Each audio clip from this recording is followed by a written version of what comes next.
everyone, I've got my Mr. Men and Little Miss Treasury book here. So today I'm going to read all about Mr. Bump. And it's Mr. Bump who loses his memory. Mr. Bump has bumped his head once too often. So we're going to find out what happens when he starts to believe he is really Mr. Careful.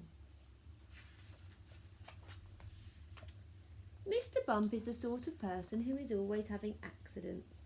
He has small accidents, medium-sized accidents, and big accidents. He has lots and lots of accidents. One day, Mr. Bump got out of bed, or rather, he fell out of bed, as he did every morning. He drew back the curtains and opened the window. It was a beautiful day. He leant on the windowsill, breathed in deeply, and fell out of the window. Mr. Bump sat up and rubbed his head, and as he rubbed it dawned on him. He had no idea where he was. He had no idea whose garden he was in, and he has no idea whose house he was sitting in front of. He had no idea who he was. Mr. Bump had lost his memory. Mr. Bump walked up to his garden gate and looked down the path. Mr. Muddle was passing by. "Good afternoon," said Mr. Muddle. As you and I know, it was the morning, but Mr. Muddle, not surprisingly, always gets things in a muddle. "I seem to have lost my memory," said Mr. Bump. "Do you know what my name is?" "You're Mr. Careful," said Mr. Muddle. "Thank you," said Mr. Bump. Mr. Bump went into town. The first person he met was Mrs. Packet, the grocer. She was carrying an armful of groceries. "Hello." "Hello," said Mr. Bump. "I'm Mr. Careful. Can I help you?" "Just the person I need. Someone careful to deliver these eggs."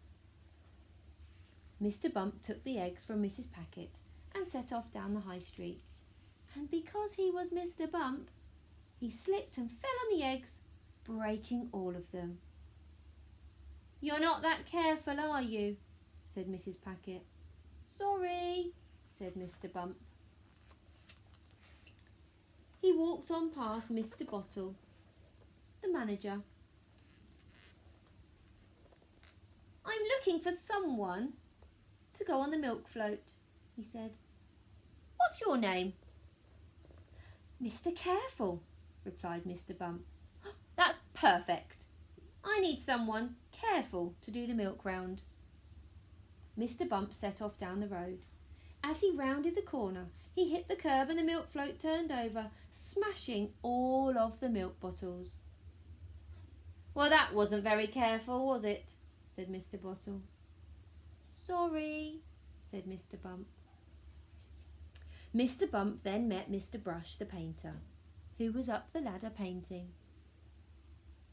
"Hello," said Mr. Bump. "I'm Mr. Careful. Do you need a hand?" "Yes, please," replied Mr. Brush. "I need someone careful to pass up that paint pot." Mr. Bump began to climb the ladder. And being Mr. Bump, he fell off and the pot of paint landed on his head. Mr. Bump went for a walk. "I don't understand it," he said to himself. "My name is Mr. Careful, but I can't do anything carefully." It was then that he walked into a tree. Bump! He bumped his head again. An apple fell out of the tree into his hand.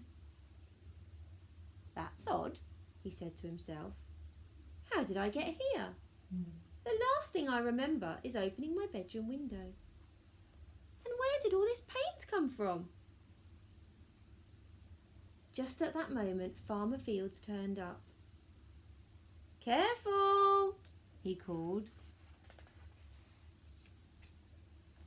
"That sounds familiar," said Mr. Bump, and fell down the bank into the river. We will will have another story from our Mr. Men and Little Miss Treasury next week.